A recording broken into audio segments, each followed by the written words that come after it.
ओम श्री परमात्मने नमः। ओम सच्चिदानंदरूपाय विश्वोत्पत्त्यादिहेतवे तापत्रय विनाशाय श्रीकृष्णाय वयं नुमः।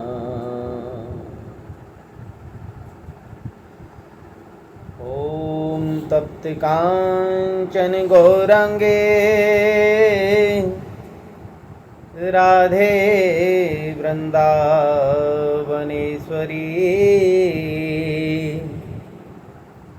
वृषभान सुतै देवी प्रणमामि हरिप्रिये।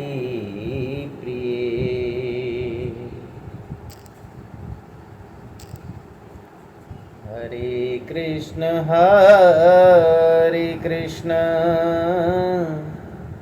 कृष्ण कृष्ण हरे हरे, हरे राम राम राम हरे हरे।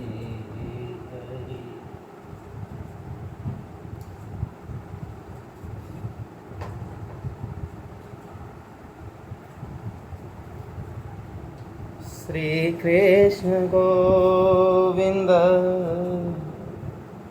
हरे मुरारे, हे नाथ नारायण वासुदेव। ओम श्री हरि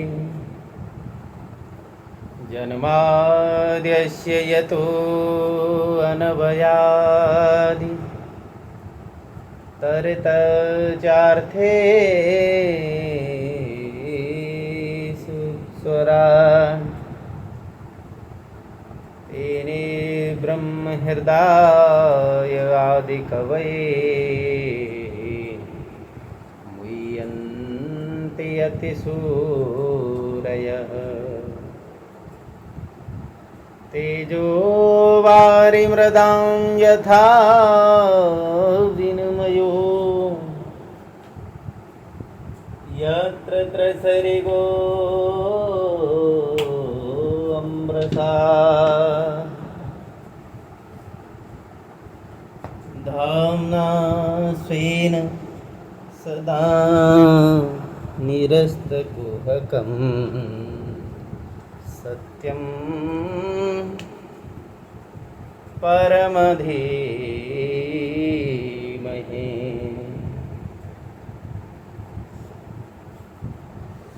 सत्यं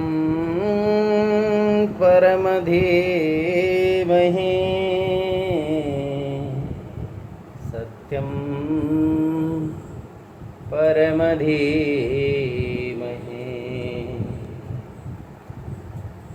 श्री कृष्ण गोविंद हरे मुरारे, हे नाथ नारायण वासुदेव।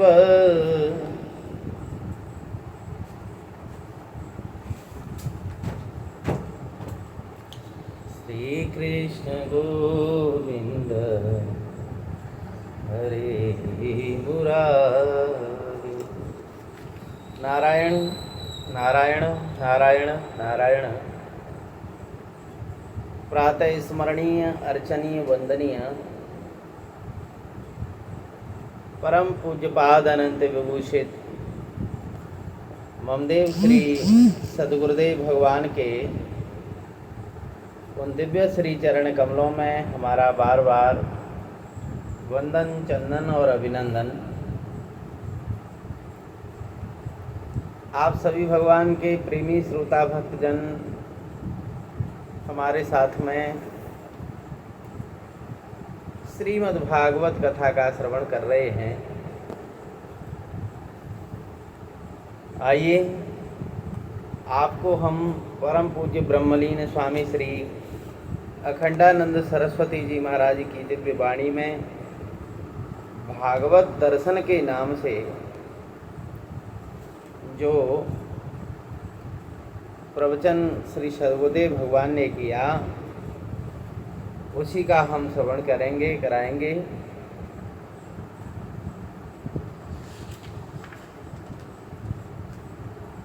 श्री कृष्ण गोविंद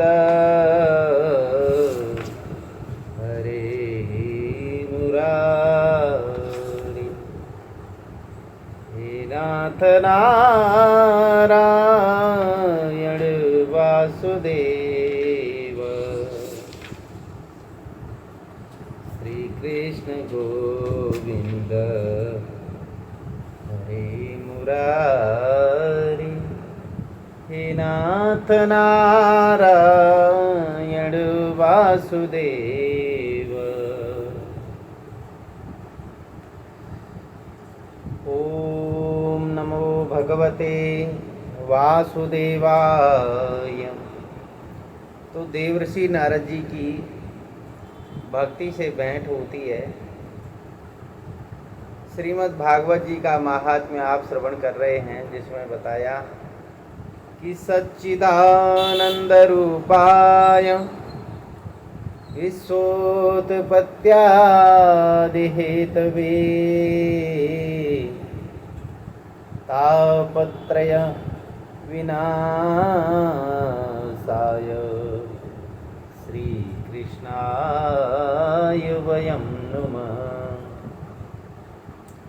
यं प्रव्रजन्तमनुपेतमपेतकृत्यं द्वैपायनो विरहकातर आजुहाव। पुत्रेति तन्मयतया तरवो अभिनेदुहुतं सर्वभूतहृदयं मुनिमानतोऽस्मि।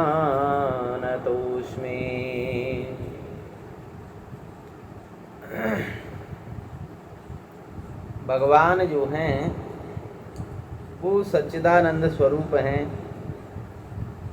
उनके सदरूप, चिदरूप और आनंद रूप तीनों लक्षणों में सृष्टि की स्थिति और प्रलय का समन्वय है। इसी प्रकार सत, चित, आनंद इन तीनों का सृष्टि स्थिति प्रलय में समन्वय है। तात्पर्य ये है कि तीनों के अद्वैत्व में विवर्त है, किंतु पृथकत्व में सत और आनंद में तो परिणाम की प्राप्ति होती है।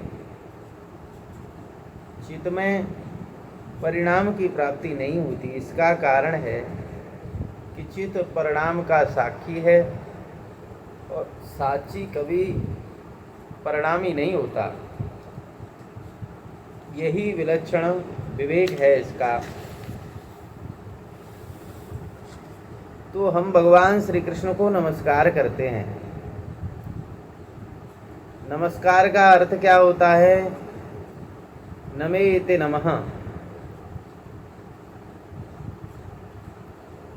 अर्थात मेरा कुछ नहीं है, मैं कुछ नहीं। जब परमात्मा की शरण में हमें जाना है तो फिर मेरा और मैं नहीं होना चाहिए। जो इस अभिमान का त्याग करके परमात्मा की शरण में जाते हैं उन्हीं को परमात्मा प्राप्ति होती है। कर्मकांडी लोग भी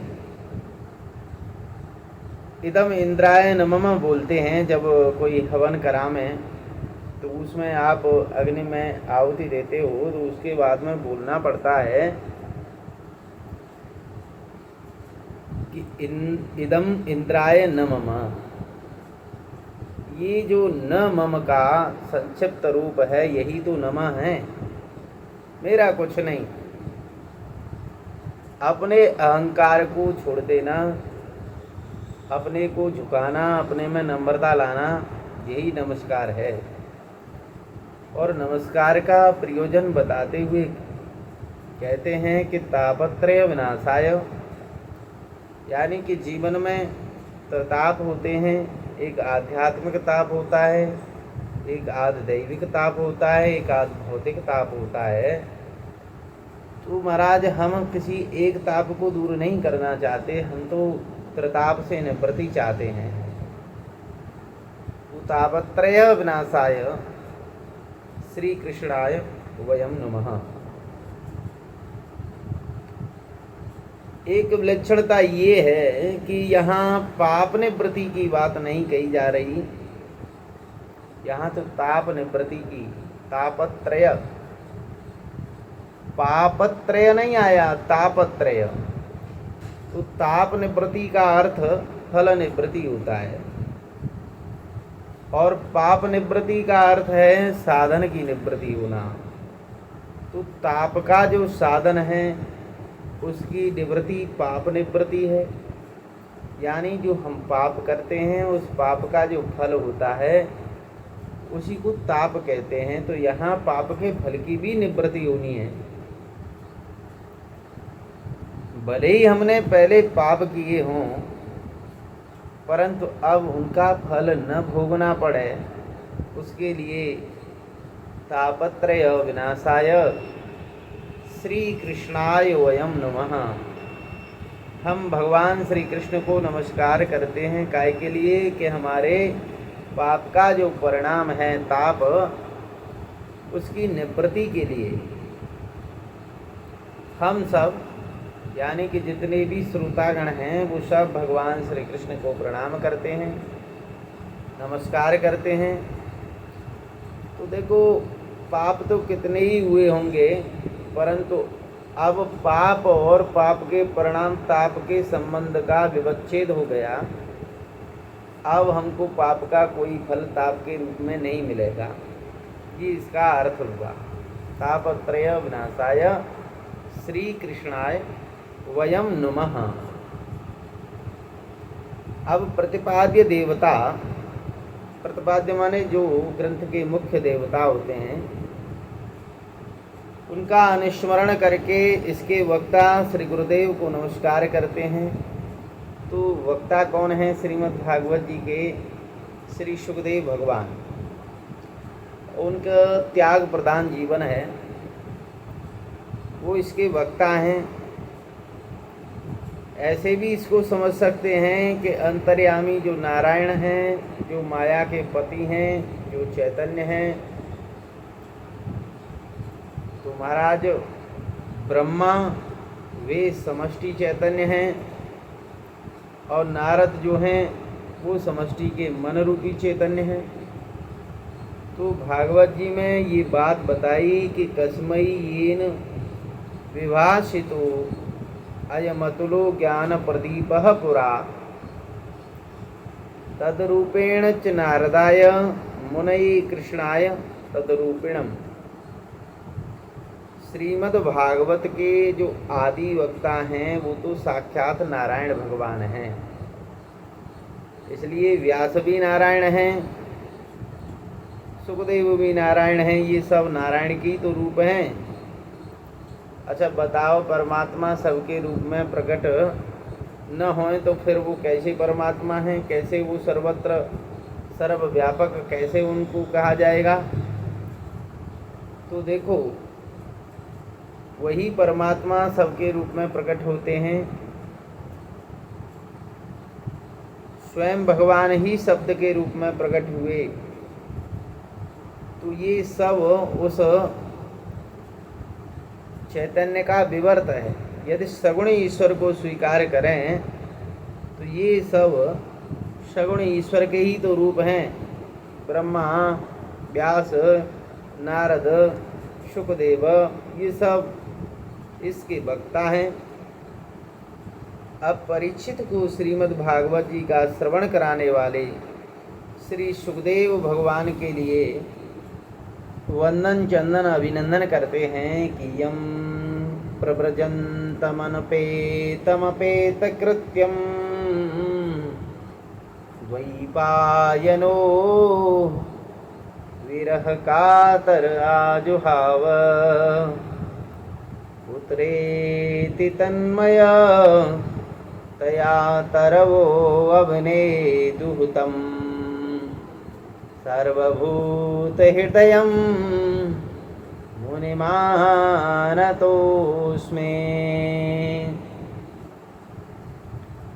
नारायण कौशिकी संहिता के महात्म्य में ये कथा आती है कि एक बार श्री शंकर भगवान गौरी जी को श्रीमद् भागवत का अत्यंत गोपनीय उपदेश कर रहे थे, जिसको अमर कथा नाम से जाना जाता है। तो महादेव जी ने पूछा कि देवी यहाँ अन्य कोई तो नहीं है, कोई दूसरा तो नहीं है, परंतु संयोगवश एक तोते का मरा हुआ, सड़ा हुआ, गला हुआ एक अंडा वहाँ पड़ा हुआ था। सो महाराज उसकी ओर ध्यान ही नहीं दिया, और गौरी जी ने श्रीमद् भागवत कथा को जब सुनना शुरू किया तो उसके प्रभाव से महाराज वो मृत अंडा जो है उसमें जीवन आ गया। माताजी तो सुनते सुनते भाव समाधि में चली गई, परंतु वो सुख का जो तोते का जो शावक था उस अंडे को फोड़ करके बाहर निकल आया और कथा श्रवण करने लगा। बीच में जब महादेव जी पूछें कि कथा कैसी लगी तो बोले अच्छी लगी, और हूँ करके बोलने लगा। जब महादेव जी को पता चला कि इसने तो कथा को सुन लिया और कोई दीक्षा भी ग्रहण नहीं की, शिष्य भी नहीं बना, ऐसे ही सुन लिया, तो उनको क्रोध आ गया और उन्होंने उसके ऊपर अपना त्रिशूल फेंक दिया। और तोते का जो शावक था वो भाग करके महाराज कहते हैं कि श्री व्यास जी महाराज की पत्नी के शरीर में प्रवेश कर गया और 12 वर्ष तक गर्भ में ही छिपा रहा, बाहर नहीं निकला। श्री सुखदेव जी भगवान देखते हैं कि बहुत समय हो गया और वेद की ध्वनि गर्भ से आती है। वो कहते हैं बेटा बाहर निकल आओ, लेकिन बाहर नहीं आते। बड़ी प्रार्थना की। ये कथा स्कंद पुराण आदि अन्य पुराणों में भी बताई कि गर्भस्थ शिशु ने कहा कि महाराज मैं जब तक बाहर नहीं आऊँगा तब तक मुझे भगवान का दर्शन नहीं होगा। अब व्यास जी भगवान श्री कृष्ण को लेकर के आए, क्योंकि उस समय परब्रह्म परमात्मा श्री कृष्ण के रूप में लीला कर रहे थे और उस समय थे वो। जब वे आकर के खड़े हुए तो सुखदेव जी महाराज गर्भ से बाहर निकले और निकलते ही बोले महाराज जिसको गंदगी लगती है उसको गंदगी साफ करने की आवश्यकता पड़ती है। विकार माने जो बिगड़ा हुआ होता है उसको संभालने की जरूरत होती है। तो जिसके विकार हो उसको संस्कार की जरूरत पड़े। भाई जब बाल बढ़ेंगे तभी तो दाढ़ी बनेगी, जब पसीना की गंदगी हमारे शरीर में प्रकट होगी तो ही तो साबुन लगाएंगे। और जहाँ पर किसी प्रकार का बिगाड़ नहीं हुआ तो वहाँ कोई आवश्यकता नहीं। जब हम अविकृत हैं तो संस्कृत भी नहीं होंगे। विकार और संस्कार दोनों से विलक्षण ही तो रहेंगे हम विश्व तेजस और प्राग की अवस्थाओं को ब्रह्मचर्य गृहस्थाश्रम वानप्रस्थ आश्रमों को स्वीकार करने के लिए तैयार ही नहीं है। हम तो साक्षात संन्यास में स्वभाव से ही प्रतिष्ठित रहेंगे। ये बात श्री सुखदेव जी भगवान ने प्रकट होते ही कही। देखो शूद्र विश्ववत, वैश्य तेजस्वत, क्षत्रिय प्राज्ञवत और ब्राह्मण तुर्यवत है। तो इस प्रकार के आध्यात्मिक आधार पर ही आश्रमों की व्यवस्था की गई, परंतु केवल आध्यात्मिक ही नहीं, आध दैविक और आध भौतिक भी है। जैसे माता ब्राह्मणी और पिता ब्राह्मण हैं, इनके जन्म होने पर इनके रजोवीर की शुद्धि मानी गई है, ये आदि भौतिक शुद्धि है। और यज्ञोपवीत आदि संस्कार से, गायत्री आदि के जप से, सूर्य उपासना से, पवित्र होने से जो ब्राह्मणत्व आता है वो आध दैविक बोला जाता है। और समदमादि सठ संपत्ति से संपन्न जो ब्राह्मणत्व है वो आध्यात्मिक शुद्धि है। सुखदेव जी को जो प्रव्रज्या है वह उसका सहज स्वभाव है। इसमें गुरु की शरणागति लेकर के उपनीत होने की आवश्यकता नहीं। इसलिए लिखा गया अनपेत अपेत कृत्यम, उनके लिए कोई कर्तव्य नहीं, न तो प्रवृत्ति कर्तव्य है न ही निवृत्ति कर्तव्य है, केवल सहज स्वभाव से है। भगवान सुरेश्वराचार्य जी कहते हैं कि जैसे सम्यक बोध प्रवृत्ति का उपमर्दन करता है, वैसे ही वो निवृत्ति का भी उपमर्दन कर देता है। अर्थात जो सच्चा सन्यासी है उसका न प्रवृत्ति में आग्रह है न ही निवृत्ति में आग्रह है, क्योंकि वो दोनों से सम हो चुका है, समदर्शी है, समस्त योगी है। भाई वो सबका साक्षी है, दोनों का अधिष्ठान है, ये दोनों तो उसमें विवर्त बने हुए हैं। यदि कहो कि वे अनपेत कृत्यम अर्थात अयोग्य रहे होंगे तो ऐसी बात भी नहीं है। वैसे मीमांसक लोग कहते हैं कि जो कोई अंधा होए, लंगड़ा हो, लूला हो और कर्म का अनाधिकारी होए तो उसको ही सन्यासी होना चाहिए। परंतु यहाँ तो ये बालक इतना योग्य है कि द्वैपायनो विरह कातर आजुहाव, वो तो सर्वशास्त्र वेद, एक वेद का चतुर्धा विभाजन करने वाले, एक ही वेद को 4 भागों में विभाजित करने वाले हैं। इतनी योग्यता है इनके अंदर। उपनिषदों के तात्पर्य निर्णय करने के लिए ब्रह्म सूत्रों के रचयिता, 18 पुराणों के रचयिता भगवान व्यासदेव उस बालक को देख कर के विरह व्याकुल हो गए और पुकारने लगे, बेटा बेटा बेटा। समस्त वेद शास्त्रों को धारण किए हुए व्यास जी महाराज और मोह के कारण बेटा बेटा, परंतु सुखदेव जी महाराज को बाप और बेटे का कोई ख्याल ही नहीं। कौन किसका बाप किसका बेटा? जब पंचभूत में भी कोई किसी का बाप या बेटा नहीं होता तो आत्म चैतन्य या ब्रह्म चैतन्य में बाप और बेटा होए, ये बात कहाँ से आ गई? यहाँ तो केवल आकृति को देख कर के मनुष्य, पशु, पक्षी आदि जातियों का बोध होता है। ब्राह्मण आदि का बोध ये जातिवादी देख कर के नहीं होता। मनुष्य जाति होती है, पशु जाति होती है, पक्षी जाति होती है। जाति ये मनुष्यों में इस प्रकार की जाति नहीं होती। ब्राह्मण आदि तो वर्ण है, ब्राह्मण है, क्षत्रिय है, वैश्य है, शूद्र है। मनुष्य के लिए 4 वर्ण बनाए, जाति नहीं। वर्णनात् वर्ण, जाति उपदेश व्यंग होती है, आकृति व्यंग नहीं होती। ये शास्त्र का निर्णय है।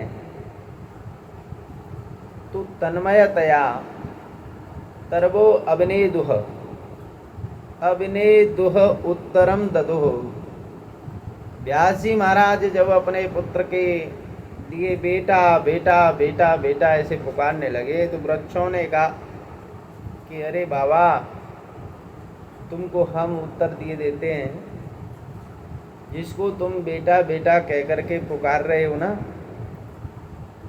वो सर्वभूत हृदयम अयम सर्वभूत हृत, वो कोई साधारण बालक नहीं,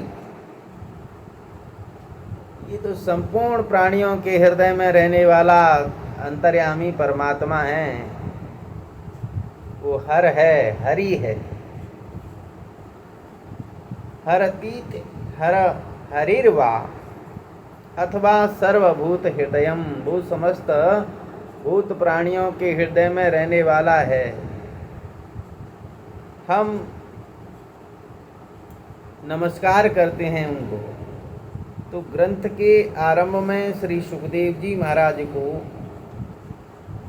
सर्वनामा सच सर्वरूप अर्थात सर्वनामा सर्वरूप परमात्मा कहा गया है और उनको नमस्कार करके ग्रंथ का आरंभ करते हैं।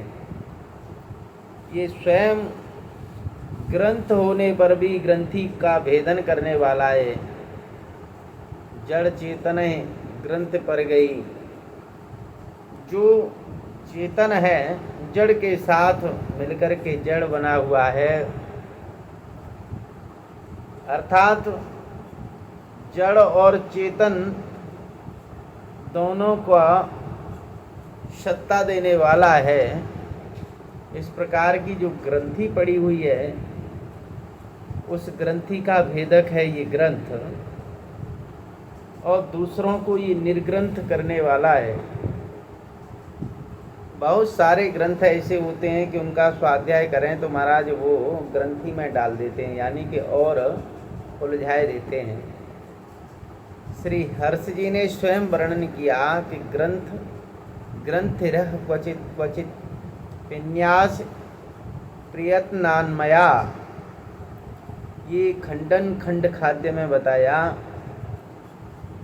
इस ग्रंथ में मैंने ग्रंथि डाल रखी है, इसलिए ऐसी पोथी मत पढ़ो कि एक पोथी के बाद दूसरी पोथी की जरूरत पड़ जाए। तो आइए, कथा कहाँ से शुरू होती है। नैमि से सूतमासीनम विवाद्य महामतिम। नैमि सारण्य में महामति, मति माने बुद्धि, जो बुद्धि के सर्वज्ञ हैं, जो महाराज बुद्धि विवेक के खजाने, वो सूत जी महाराज बैठे हुए। कहाँ के नैमि सारण्य, ये कौन सा स्थान है? तो बोले ये भारतवर्ष में उत्तर प्रदेश राज्य में सीतापुर नामक एक स्थान है। एक बार इन ऋषियों ने ब्रह्मा जी के पास जाकर के प्रार्थना की, विनती की कि महाराज हमको भजन यज्ञ यज्ञादि साधन करने के लिए कोई ऐसा उपयुक्त स्थान बतावें कि जहाँ हम निर्विघ्न अपना साधन पूर्ण कर सकें। तो ब्रह्मा जी ने उनको एक चक्र चला करके दे दिया। बोले भाई ये चक्र जहाँ जिस स्थान पर जाकर के गिरे वो स्थान सबसे उत्तम है तुम्हारे लिए। तो यहाँ धरती लोक पर सीतापुर नामक जिले में नैमिषारण्य नामक एक स्थान जहाँ पर वो चक्र गिरा, उस स्थान पर महामत सूत जी बैठे हुए हैं। सौनक आदि 88,000 ऋषि जो ऋग्वेदी ब्राह्मण हैं, उन्होंने आकर के उनका अभिवादन किया। अभिवादन से स्थान की पवित्रता बताई। लेकिन श्रीमद् भागवत जी में ये बात बताई गई कि संसार में जितने भी तीर्थ श्रेष्ठ हैं, उन समस्त तीर्थों में वाराणसी सबसे उत्तम है। तो फिर इस नैमिष क्षेत्र का अर्थ क्या है? तो नैमिष क्षेत्र का अर्थ यही है कि ब्रह्मा जी ने जो चक्र दिया वो जहाँ जिस स्थान पर गिरा उसी का नाम नैमिष है। वहाँ महामती सूत जी महाराज यज्ञ याग के प्रसंग में बैठे हुए हैं, यानी ये सौनक आदि ऋषि वहाँ पर एक यज्ञ अनुष्ठान कर रहे हैं और उससे जब छुट्टी मिलती है तो महाराज सूत जी कथा श्रवण कराते हैं सब जगह जाकर के जहाँ यज्ञ अनुष्ठान होते हैं। वक्ता होते हैं उसमें सूत जी महाराज, उनका काम ही ये है कि वो जगह जगह जाकर के ऐसे अनुष्ठानों में भगवान की दिव्य कथा सुनाते हैं। यह भी एक पद्धति है भाई। हृदय में जो पहले की स्मृतियाँ यानी ध्यान यादें भरी हुई हैं उनको बाहर निकाल दो, खाली कर दो अपने हृदय को, फिर उसमें श्रुति प्रकट होती है। यानी कि श्रुति माने फिर दोबारा से किसी महापुरुष के द्वारा जब सुना जाता है तो वो ज्ञान उसमें प्रकट होता है। ये प्रसंग अग्नि, ब्रह्म और मत्स्य तीनों पुराणों में बताया। तो पुराणम सर्वशास्त्राणां प्रथमं ब्रह्मणा स्मृतम् अनन्तरं च वक्त्रेभ्यो वेदास्य विनिर्गता। ब्रह्मा जी के हृदय में जो पुराण भरे हुए थे उसको उन्होंने पहले याद किया और फिर उसके बाद में हृदय में से निकाल दिया। जब पुराणों का प्रवचन कर दिया, हृदय खाली हो गया, तो महाराज उसमें वेद प्रकट हुए। इस प्रकार पहले पुराण प्रकट हुए, तत्पश्चात वेद प्रकट हुए। तो जो पुराना होता है वो बड़ा भाई होता है, इसलिए पुराण जो हैं वो वेद के भी ज्येष्ठ भ्राता हैं। पुराणों को मानो तो परमात्मा का स्वरूप है। पुराणे अंतःकरणानि जीव हृदयानि अनते उज्जीवयते पुराणम। जो लोगों के हृदयों को परिपूर्ण करता रहता है उसका नाम है पुराण। परिपूर्णत्वात् पुराणवम एवं पुराणम। ये महाराज पहले भी नया था और अब भी नया है। एक बात बड़े ध्यान देने की है, यहाँ श्रोता और जो वक्ता हैं, यानी कि श्रोता तो ऋग्वेदी ब्राह्मण हैं, वक्ता सूत जी महाराज अयोनिज हैं, परंतु उनमें सूतत्व तो है ही ना। बोले देखो भैया, यदि तुमको वेद पढ़ना होए तो जाकर के ऋग्वेदी ब्राह्मणों से पढ़ो, लेकिन भगवान के चरित्र, भगवान की कथा सुननी है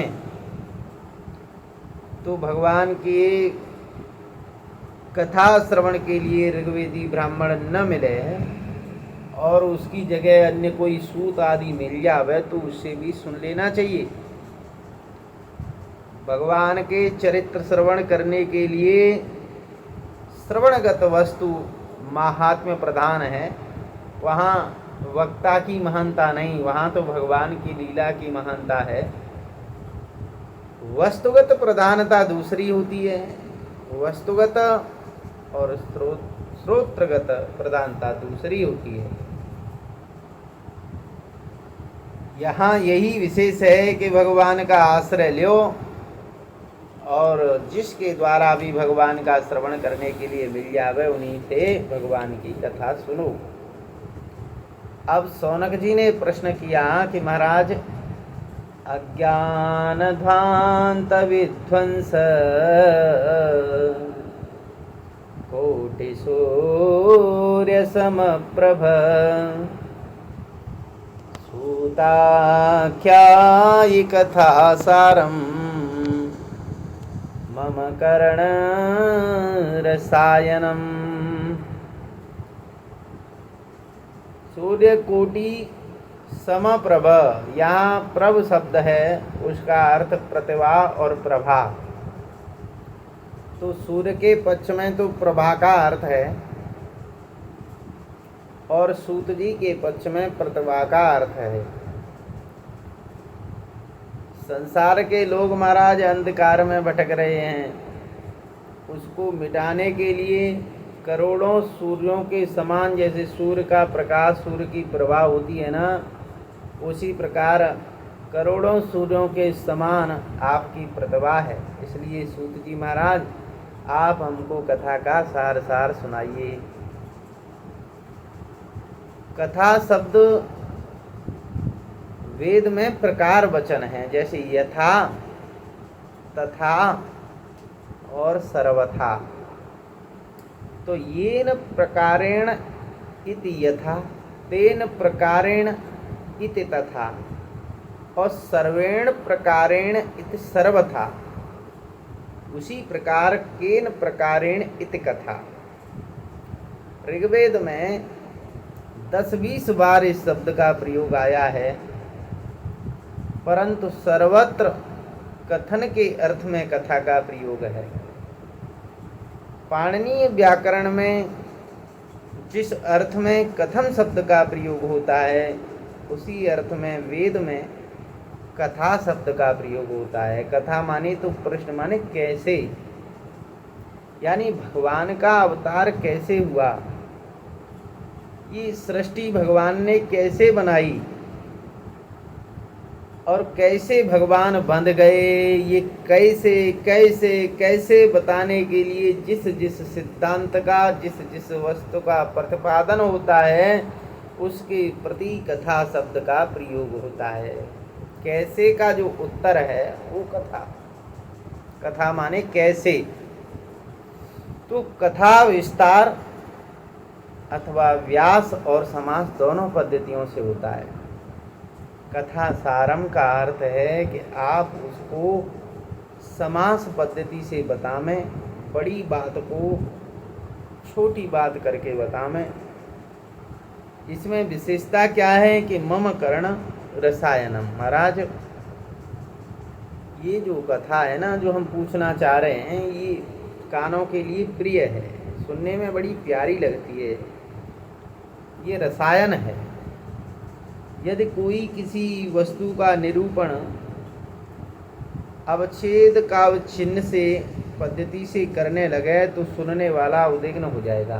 बात छोटी सी हो 1 मिनट की और उसको आप बहुत लंबे समय में विस्तार से बताएं उसको, तो फिर सुनने वाला बोर हो जाएगा। वो तो केवल विद्वत भोग्य है, और ये कथा कर्ण रसायन है। इसमें तो और चाहिए और चाहिए और चाहिए, इस प्रकार की चाह बनी रहती है। तो शौनक जी आगे पूछते हैं कि महाराज, भक्ति ज्ञान वैराग्य से भरी हुई विवेक की वृद्धि कैसे होती है। विवेक माने हम ये कैसे समझें कि हम भक्ति में आगे बढ़ रहे हैं, ज्ञान में आगे बढ़ रहे हैं, या वैराग्य में आगे बढ़ रहे हैं। तो भक्ति ज्ञान वैराग्य से जो प्राप्त विवेक होता है वो किस प्रकार होता है। वैसे विवेक की वृद्धि तो बहुत लोगों को होती है, बड़े बड़े विवेकी होते हैं। कोई बैरिस्टर होता है, कोई जज होता है, कोई वैज्ञानिक होता है, कोई तार्किक होता है, तर्क करने वाला। उसमें विशेष विवेक होता है, क्योंकि वो किसी की बात मानने के लिए तैयार नहीं है, उसे तो सामने वाले की बात में तर्क लगाना ही लगाना है।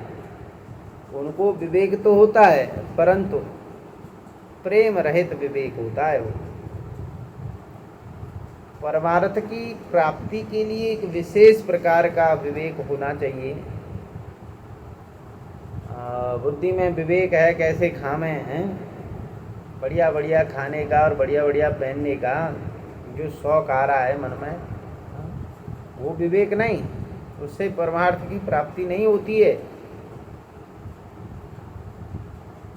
विवेक में जो विशेष विवेक होता है, उसी विवेक के आश्रित संप्रदाय होते हैं। संप्रदाय का अर्थ है क्रम की स्वीकृति, भक्ति विशेष से विशिष्ट विवेक।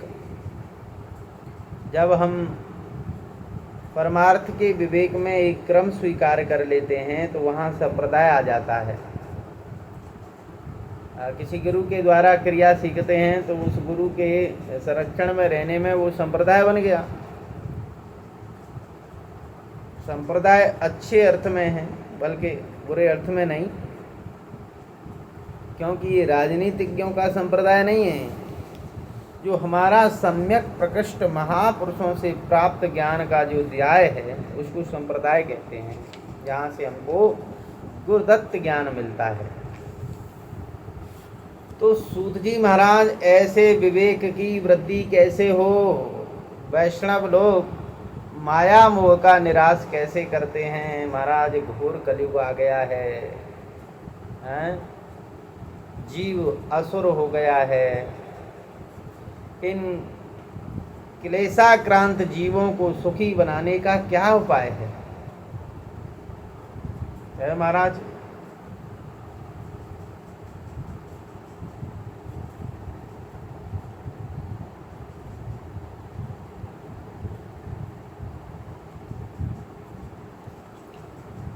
क्या उपाय है? ये जीव इस संसार सागर से दूर हो जाए, सुखी हो जाए, इसके लिए क्या करना चाहिए इसे महाराज?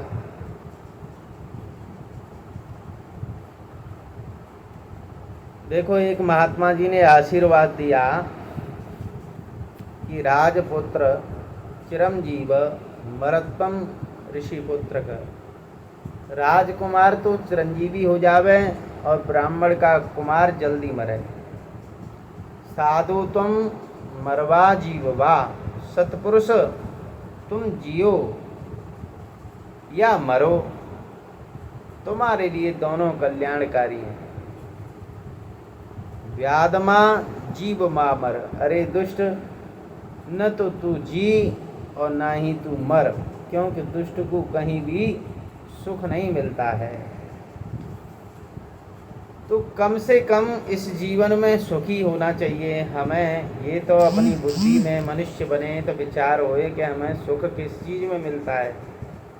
संसार के विषयों में सुख मिलता होगा तो फिर ये बड़े बड़े धनवान लोग भी परमात्मा की शरण में जाते हैं, महात्माओं का सत्संग करते हैं। अरे यहाँ संसार में तुम्हारे पास में जीवन जीने के लिए उपयुक्त संपत्ति नहीं है, फिर भी तुम परमात्मा को छोड़ करके अन्य अन्य सांसारिक विषयों में अपना समय व्यतीत कर रहे हैं। ये कोई अच्छी बात है? लेकिन नासमझी और घमंड सिर पर इतना सवार हो रहा है, व्यक्ति के अंदर इतना अभिमान भरा हुआ है कि वो न किसी गुरु की बात सुनना चाहता है, न किसी संत की बात सुनना चाहता है, न अपने बुजुर्ग पिता की बात सुनना चाहता है। अपने आप में इतना विवेकी, इतना बुद्धिमान बन गया है ये मनुष्य। तो इस विवेक से, इस बुद्धि से परमात्मा की प्राप्ति नहीं होगी, सुख की प्राप्ति नहीं होगी। हम संसार के मोहब्बत में इतने फंसे हुए हैं कि जिनसे प्यार करते हैं उनका विरोध करने वालों से हम दुश्मनी करते हैं। मृत्यु के भय से भयभीत हो रहे हैं। ये क्या है? ये नासमझी तो है। ये क्लेश, ये दुख केवल और केवल ये अज्ञान के कारण ही तो है। तो सौनक जी महाराज कह रहे हैं कि प्रभु सूत जी, ये क्लेश जो संसार में लगा हुआ है, खाली आदमी रह पड़ा पड़ा फिर भी कुछ न कुछ बुद्धि में विचार करता ही रहता है, मन में सोचता ही रहता है, इसको शांति नहीं मिलती है। तो ये क्लेश कैसे दूर हो? इसलिए महाराज, जो श्रेयस्कर से भी श्रेयस्कर है, जो पवित्र से भी पवित्र है, जो श्री कृष्ण की प्राप्ति का कारण है, जिससे श्री कृष्ण की प्राप्ति हो जावे, और जो अनंत साधन है वो आप हमको बताइए। अब यहाँ बताया कि अनंत साधन का अर्थ है कि संसार की छोटी छोटी चीज़ों में मन का न फंसना। यदि तुम्हें 50 रुपये की आवश्यकता होए तो कोई छोटा मोटा सा काम कर लो, 50 रुपये मिल जाएंगे। लेकिन अनंत असीमित परमात्मा को प्राप्त करना होए तो फिर उसके लिए कार्य भी तो बड़ा करना होगा। उसकी प्राप्ति का साधन शांति है, प्रेम है, ये जो भोग है ये शांति का साधन नहीं हो सकता। चाहे इस धरती लोक के भोग मिल जाए, चाहे अन्य लोकों के भोग हमें मिल जाए कितने भी, उससे महाराज शांति नहीं मिलेगी उससे। ठीक है ना। तो ये क्लेश कैसे दूर हो? चिंता मणिर्लोक सुखम सुरदुरः स्वर्ग संपदम प्रयच्छति गुरु प्रीतो वैकुंठम योगे दुर्लभम। नारायण, एक चिंतामणि होती है और कांच का ही इतना कीमती अनमोल पत्थर होता है, वो कांच का टुकड़ा होता है जिसको चिंतामणि कहते हैं, कि उसके बदले में ये धरती का पूरा पूरा सुख आपको मिल सकता है। सुरुद्रः स्वर्ग संपदम, बोले कि अगर हम देवराज इंद्र को प्रसन्न कर लें तो वो ज़्यादा से ज़्यादा हमको स्वर्ग में रहने के लिए स्थान दे देंगे। परंतु कहते हैं कि प्रयच्छति गुरु प्रीतो वैकुंठम योगी दुर्लभम। अगर कोई सतपुरुष सदगुरु प्रसन्न हो जाए तो महाराज जो योगियों के लिए दुर्लभ है वैकुंठ, उसका भी वो दान कर देते हैं। अब सूत जी महाराज कहते हैं कि शौनक जी, आपके हृदय में भगवान के लिए अपार भक्ति है, अपार प्रेम है, जिसको हम तोल करके नहीं बता सकते। इसलिए भली भांति विचार करके संपूर्ण सिद्धांतों से निष्पन्न संसार भय का नाश करने वाला, भक्ति को बढ़ाने वाला और भगवान श्री कृष्ण की प्राप्ति कराने वाला साधन मैं तुमको सुनाता हूँ, इसलिए सावधानतया शृणु। ये जो साधन मैं तुम्हें बता रहा हूँ, इसको तुम ध्यान पूर्वक एकाग्र मन से श्रवण करो। और फिर श्री सूत जी महाराज ने शौनक जी को बताया कि देखो, कलयुग में एक अजगर है। अजगर सांप जो होता है ना, अब सांप कहीं किसी को दिख जाए तो घबराहट होती है कि नहीं? अब घर में सांप घुसे आवे और पता चल जाए कि घर में सांप है, तो घर में आप कमरा में घुसने से पहले डर जाओगे, घर में घुसने से पहले डर लगेगा। चाहे सांप घर में से निकल चुका है लेकिन आपको नहीं पता है कि निकला कि नहीं निकला, तो आप भयभीत रहते हो कि नहीं? ऐसे ही ये जो युग है, कलयुग है, ये अजगर सांप है जो सबको सता रहा है, सबको डरा रहा है। तो उससे बचने के लिए श्री सुखदेव जी महाराज ने श्रीमद् भागवत शास्त्र रूपी मंत्र का उपदेश किया। देखो, पूर्व से ही आप जानते होंगे, किसी को सांप काट ले तो फिर आजकल तो चलो डॉक्टरों के यहाँ जा कर के और डॉक्टरी कराते हैं, अस्पताल में ले जाते हैं, लेकिन पुराने समय में तो नीम हकीम अथवा झाड़ा वाड़ा देने वाले जो लोग थे उनके पास ले जाते थे। तो वो सांप का जहर उतारने वाला जो इलाजी होता था, वो एक मंत्र बोलता है। वो मंत्र सामने वाले की समझ में कुछ नहीं आता कि क्या बोला जा रहा है, परंतु उसमें ऐसी शक्ति होती है उस मंत्र में कि उस मंत्र से वो सांप का जहर धीरे धीरे उतर जाता है। वैसे ही शुक की जो विशेषता है उस पर आप ध्यान दें। तोते को जैसा पढ़ाया जाता है वो उतना ही और वैसा ही बोलता है, अपनी ओर से वो कुछ नहीं बोलता। उसी तरह परंपरा से प्राप्त श्रीमद् भागवत जी को श्री सुखदेव जी महाराज सुनाते हैं, उसमें अपनी ओर से कुछ नया नहीं जोड़ते। तो कीरेण भाषितम का अर्थ ये बताया कि श्रीमद् भागवत अनादि परंपरा से प्राप्त है और ज्यों का त्यों है। अच्छा, इसमें एक बात बड़ी विलक्षण बताई गई विलक्षण माने बिना लक्षण के, ऐसा कोई लक्षण आपको दिखने में नहीं आवेगा। बोले महाराज इसके अलावा जो अंतःकरण की शुद्धि का साधन है वो कोई दूसरा ऐसा साधन नहीं है। एतस्मात् परम किंचित मनः स्वदीयेन विद्यते। मन को जल्दी से जल्दी शुद्ध करने का सबसे सहज और सरल साधन है ये श्रीमद् भागवत। और विलक्षणता क्या? बोले कि वक्ता के मुख से ये बोला जाता है, श्रोता का मन शुद्ध हो जाता है। जैसे सांप जिसको काटा है वो तो केवल अपने कान से उस मंत्र को सुन रहा है, उसकी समझ में कुछ नहीं आ रहा, लेकिन सुनने से ही उसका जहर उतर जाता है। उसी प्रकार वक्ता के मुख से ये कथा कही जाती है भगवान की, और कथा का प्रभाव ऐसा होता है कि कर्ण रंध्रों के द्वारा हृदय में पहुंच करके हृदय को शुद्ध कर देती है। कर्ता दूसरा, फल का भोक्ता दूसरा। बहुत ही विलक्षण बात, क्योंकि जो करता है फल उसी को मिलता है, लेकिन इसमें करने वाला कोई और भोगने वाला कोई और। जैसे यजमान आहुति अग्नि में डालता है तो उससे तृप्ति इंद्र देवता की होती है। यहाँ हमको दिखने में लगता है कि अग्नि में ये जल गया भोग, लेकिन उससे तृप्ति किसकी हुई? कि इंद्र देव की, अन्यान्य देवताओं। तो परंपरा के अनुसार फल का भोक्तृत्व तो कर्ता को होना चाहिए। जो कर्म का कर्ता होता है वही तो कर्म फल का भोक्ता होता है। परंतु यहाँ ये सत्कर्म बड़ा विलक्षण कि ज्ञान यज्ञ है।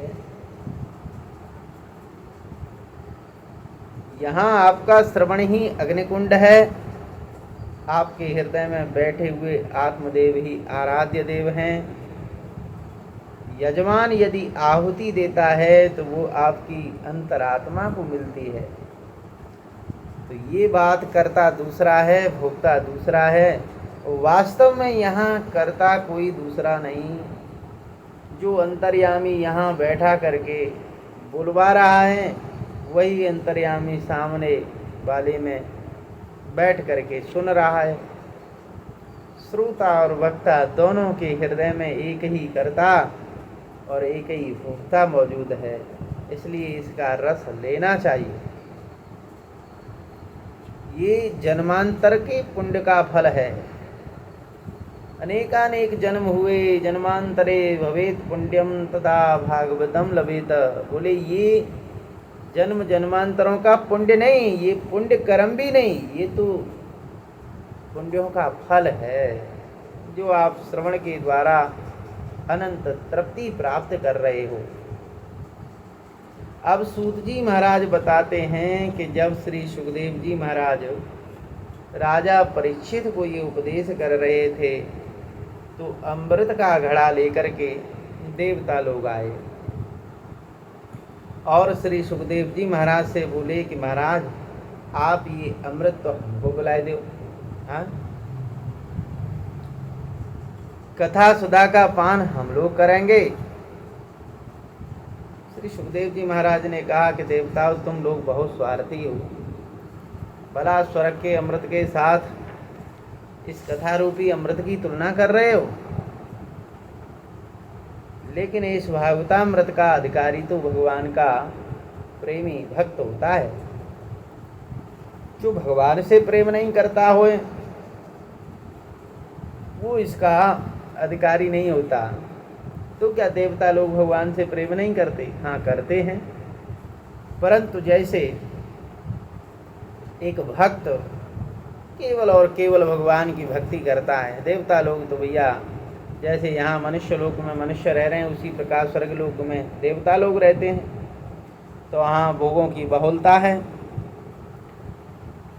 तो महाराज बोले कि अभक्त इसका अधिकारी नहीं। तुम लोग अर्थी हो, समर्थ हो, विद्वान हो, परंतु अधिकारी नहीं हो। तुम वेद वेदांग सब जानते तो हो, लेकिन अभी इस कथा के अधिकारी नहीं हो। जो संसार के ताप से संतप्त है उन्हें ही श्रीमद् भागवत प्राप्त है। देवताओं के लिए दुर्लभ है ये, क्योंकि वो संतप्त नहीं है, वो तो आनंद से अपना फल भोग रहे। पूर्व के समय में राजा परीक्षित का मोक्ष देख करके ब्रह्मा जी को आश्चर्य हुआ और उन्होंने सब साधन की तुलना की, तोला सब साधनों को कि कौन कितना प्रभावशाली है। एक पलड़े में सभी साधनों को रख लिया और दूसरे पलड़ा में श्रीमद् भागवत जी को रख लिया, तो यही फैसला हुआ कि श्रीमद् भागवत जी सबसे भारी हैं, बड़े हैं। ये साक्षात भगवान का स्वरूप है। इसके कथन माने कहने से, इसके श्रवण करने से तत्काल ईश्वर की प्राप्ति होती है। तो पहले सनकादिकों ने दया करके नारद जी को सुनाया था। यद्यपि ब्रह्म संबंधाक्ष तमेत सुरक्षिणा, ब्रह्म शब्द का अर्थ यहाँ बताया गया कि ये सबसे पहले जहाँ से भी जिसने भी सुनाया वो तो है ही, लेकिन नारद जी ने ये ब्रह्मा जी से सुना पहले, क्योंकि भगवान नारायण ने ये नारद जी को सुनाया, वो ब्रह्मा जी को सुनाया, और ब्रह्मा जी ने अपने पुत्रों को वही ज्ञान दिया। भाई जिस ज्ञान को धारण करके किसी प्रकार का क्लेश ना होए, तो ऐसी संपत्ति को प्रत्येक पिता अपने पुत्र को देना चाहते हैं। नारद जी ब्रह्मा जी के बेटे भी हैं, शिष्य भी हैं, तो ब्रह्मा जी से श्रीमद् भागवत कथा सुनते हैं। इसलिए नारद जी ने शौनकादृश्य सुना तो पहले था, परंतु इसके श्रवण की विधि भी होती है। भाई जब श्रोता सकामता से कुछ प्राप्त करना चाहता होए, देखो एक निष्कामता होती है, उसमें यह है कि हमको कुछ ही नहीं चाहिए, भगवान की प्रसन्नता होए उस काम को हम करेंगे। तो भगवान की प्रसन्नता के लिए आप कभी भी किसी भी समय किसी से भी कथा श्रवण करो, लेकिन जब इसके बदले में आप इलोक परलोक अथवा भक्ति मोक्ष जो कुछ भी चाहते हो, भाई अनन्य प्रेमी तो मोक्ष भी नहीं चाहता है, वो तो बस भगवान का स्मरण करना चाहता है कि मुझे हर समय नारायण की स्मृति बनी रहे। तो इससे श्रवण की विधि सनकादिकों से सुनी। सनकादिक भी ब्रह्मा जी के ही पुत्र हैं। अब शौनक जी ने ये प्रश्न उठाया कि नारद जी तो इधर उधर घूमते रहते हैं, सुनने में तो उनकी प्रीति है ही नहीं, और वे कहते हैं कि कौन वेदी बनावे, कौन कुश लावे, कौन प्रोक्षण कंडिका स्थापित करे। वो तो ये कहते हैं कि आओ हम तो श्री कृष्ण गोविंद हरे मुरारे, हे नाथ नारायण वासुदेव, आइए गाते हैं। भगवान नाम का कीर्तन करते हैं, उसी में संतुष्ट रहते हैं। धन्य है देवर्षि नारद जी। सब शास्त्र केवल कर्मकांडियों के लिए नहीं होते भाई, कुछ उन लोगों के लिए भी होते हैं जो कर्मकांड से रहित हैं। और ये कर्मकांडी लोग सोचते हैं कि जब सब हमारी तरह यज्ञ करेंगे, होम करेंगे, तो उनका कल्याण होगा, अगर नहीं करेंगे तो नहीं होगा। लेकिन कुछ लोग ऐसे भी होते हैं जो यज्ञ यज्ञादि कर्म नहीं कर सकते, और ये श्रीमद् भागवत ये उनके लिए भी है। किनके लिए? किरात हूडांध्र पुलिंद पुल्क सा आवीर कंका यवना खसादय यन्ये च पापा यदुपाश्रया श्रया सुद्यन्ति तस्मै प्रभविष्णवे नमः। कर्मकांड में तो नारद जी महाराज की प्रीति है ही नहीं, वो कर्मकांड नहीं करते, क्योंकि वो भक्ति के आचार्य हैं, प्रेम के आचार्य हैं। अब बताइए महाराज, ये कथा सुनने के लिए उनको कहाँ अवसर मिल गया? वो कहीं एक जगह ठहरते भी नहीं है, फिर भागवत कथा उन्होंने कहाँ सुनी। श्री सूजी महाराज कहते हैं कि देखो भैया, किरात हो, हुडांद्र हो, पुलंद हो, पुलकसा हो, यानी कि चाहे चांडाल हो, चाहे कोई जंगली हो, चाहे कोई शूद्र हो, चाहे कोई पापात्मा हो, कोई भी क्यों ना हो, श्रीमद् भागवत की कथा यानी भगवान की और भगवान के भक्तों की कथा सुनने का अधिकारी सब हैं।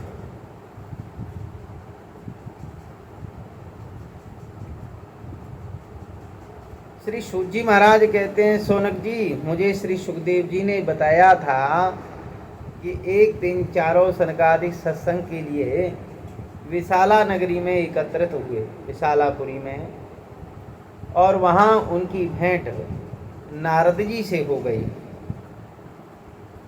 तो सनकादिकों ने पूछा कि नारद जी, आप इतना जल्दी जल्दी कहाँ जा रहे हो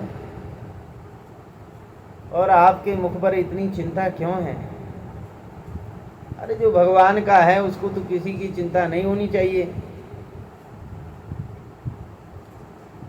इतना दैन्य आपके चेहरे पर क्यों झलक रहा है? मालूम होता है कि आपका कोई कीमती सामान खो गया है, आपका बहुत बड़ा क्या कोई नुकसान हो गया है? इस प्रकार देखो, अनासक्त पुरुष का विचलित होना अच्छी बात नहीं है। आप संत हो, त्यागी हो, आपको कुछ चाहिए नहीं, फिर भी आप इतना चिंता क्यों कर रहे हो? अगर आपको यहाँ गृहस्थी लोग देखेंगे तो फिर वो क्या सोचेंगे? चिंताएं तो सांसारिक ग्रस्त में होती हैं, परमार्थ के मार्गी को कोई चिंता नहीं करनी चाहिए। आप हमको अपना कारण बतावें। तो नारद जी ने कहा कि महाराज, मैं क्या कारण बताऊं? देखो, आप सुनना चाहते हो तो मैं बताऊं। मैं धरती लोक पे गया था, और धरती लोक पर भी वहाँ पुष्कर में, प्रयाग में, काशी में, गोदावरी में, हरिक्षेत्र में, कुरुक्षेत्र में, यानी जहाँ पर बड़े बड़े संत महात्माओं का सत्संग होता है, जहाँ पर भगवान की अनन्य भक्ति होती है, ऐसे तीर्थ स्थलों पर मैं गया। तीर्थेषु ब्रह्मांडतस्ततः, श्लोक में ब्रह्मांड शब्द का प्रयोग किया गया। बोले महाराज, मैं उन तीर्थों में भटकता ही रहा। वैसे लोग सब अपनी अपनी निष्ठा में रहते हैं। जो समाधि वाले हैं वो समाधि में ही मस्त हैं, वो समाधि को छोड़ करके तीर्थों में चल करके जाना पसंद नहीं करते हैं। और जो अद्वैत निष्ठा वाले हैं वो भी कहते हैं बहुत भटकने की जरूरत नहीं है, क्योंकि आत्मतीर्थम जानन्ति कथम मोक्षी भवेत् प्रिय। बोले जो तीर्थों में भटकते हैं उनको अपने आत्म तीर्थ का ज्ञान नहीं हुआ है। परंतु नारद जी तो तीर्थों को पवित्र करने के लिए ही जाते हैं। इसलिए वे बोले कि महात्माओं, मुझे किसी भी तीर्थ में शांति नहीं मिली, संतोष नहीं हुआ। क्यों नहीं हुआ? क्योंकि सब जगह अधर्म मित्र कलयुग ने धरती पर अपना प्रभाव जमा लिया है। सबकी बुद्धियों में कलयुग बैठा हुआ है, और लोग अज्ञान के कारण ये बात समझ नहीं पा रहे हैं कि विषयों की ओर भटकाने का काम केवल और केवल कलयुग के द्वारा हो रहा है। तो अब तीर्थ में लोग रहते हैं परंतु सच नहीं बोलते हैं। सत्यम नास्ति तपः शौचम दया दानम न व्यध्यते। पूरा का पूरा व्यवहार उनका असत्य से ही होता है। गंगा स्नान करना बहुत अच्छा समझते हैं, परंतु गंगा स्नान करने के बाद में गंगा किनारे जहाँ दुकानें होती हैं वहाँ पहुँचे तो भीड़ भाड़ देखी तो सामान चुराने लग जाते हैं, लोगों का पर्स चुराने लग जाते हैं। तो हे महात्माओं, लोगों के अंदर सत्य नहीं है और तप भी नहीं है। स्थिति परिस्थिति आने पर विचलित हो जाते हैं। न उनके अंदर शौच है, शौच माने पवित्रता भी नहीं है, ना तो शारीरिक पवित्रता, बाहरी पवित्रता भी नहीं, और मन की और बुद्धि की बात करो तो फिर बात अलग ही है। शारीरिक क्रिया में न दया है न दान है, झूठ बोलते रहते हैं। मंदाह सुमंद मतयो मंद भाग्या ही पुत्रता, लोग मंद हो गए हैं। मंद का मतलब जैसे कहते हैं ना, बाजार में मंदी चल रही है, कमजोरी आ गई। मंद उसे कहते हैं जिसको चलने फिरने में ज़्यादा आलस्य होए, और आलस्य का भाव ये है कि जिसके जीवन में काम करने में कोई मज़ा ना आवे, स्वाद ना आवे। रस अलसी माने जो कपास होती है उसमें किसी प्रकार का रस नहीं आता। आप उसके खोपटे को गुदा को खाओ, उसमें रस नहीं मिलेगा। तो जिसके जीवन में रस नहीं है उसी का नाम अलस है। तो उस अलस के भाव को बोलेंगे आलस्य, और अलसस्य भाव आलस्यम। आलस्य ही मंद है। जहाँ जीवन में आलस्य आया समझ लो मंद हो गए हम। तो जीवन में मंद वही है जिसको जीवन में अपने कर्तव्य का पालन करते समय स्वाद ना आवे। अच्छा भाई, आलसी हो पर बुद्धिमान हो। आलस का मतलब ये है कि चलने फिरने में शारीरिक क्रिया करने से ही कोई फायदा नहीं है, लेकिन बुद्धि है तो बैठ कर के भी काम कर सकता है। बोले नहीं, मंदा शु मंद मतयो, बोले बुद्धि भी मंद है। बोले महाराज मंद भाग्या, बोले बुद्धि भी ना हो परंतु भाग्य में, कहते हैं ना कि भाग्य में परमात्मा ने सब कुछ दिया है, तो चाहे बिस्तर पे पड़े हों। सेवा करने वाले सेवक ही बहुत हैं। बुद्धि ना हो तो प्रारब्ध हो तो काम बन जाएगा, लेकिन मंद भाग्या, प्रारब्ध भी मंद है, कमजोर है। मंदा सुमंद मतयो मंद्य भाग्या पुत्रता, ये सब कुछ होने पर भी यदि वो शांति से बैठा रहे तो उस स्थिति में यदि उसे कुछ चाहिए ही नहीं तो आलस्य क्या बिगाड़ेगा, हैं? मंदमती क्या बिगाड़ेगी, भाग्य उसका क्या बिगाड़ेगा, उसको कुछ नहीं चाहिए। बोले नहीं नहीं, शांति कहाँ है, पुत्रता। उसका मन तो राग और द्वेषों से भरा हुआ है, हर समय विक्षिप्त अवस्था में रहता है। तो जो आलसी है, जिसके पास बुद्धि नहीं है, जिसके पास भाग्य भी नहीं है, उनको क्या सफलता मिलेगी। इस प्रकार नारद जी ने जीवन की विफलता का सार ही बता दिया कि जो इस प्रकार का जीवन है उसका जीवन विफल है। अब नारद जी ने बताया, बोले कि आज कलयुग में क्या क्या हो रहा है। बोले जो जितना बड़ा पाखंड कर रहा है ना, बड़ी बड़ी लटाएं रखाए लो और बड़े बड़े नाखून कर लो, बड़ी बड़ी दाढ़ी रखा लो, और महाराज जब लोगों के बीच में आएंगे तो लोग कहेंगे ये तो बहुत बड़े संत हैं, देखो कितनी बड़ी लटाएं हैं, कितने दिनों से तपस्या कर रहे हैं, पता नहीं। आजकल तो फैशन हो गया है, हाँ, सैलून वाले की दुकान में जाओ, जटाएं लगवा लो, दाढ़ी लगवा लो, कुछ भी करवा लो। बाजार में गेरुआ वस्त्र, संतों के विभिन्न प्रकार के वस्त्र विक्रय, चाहे जैसे वस्त्र पहन लो।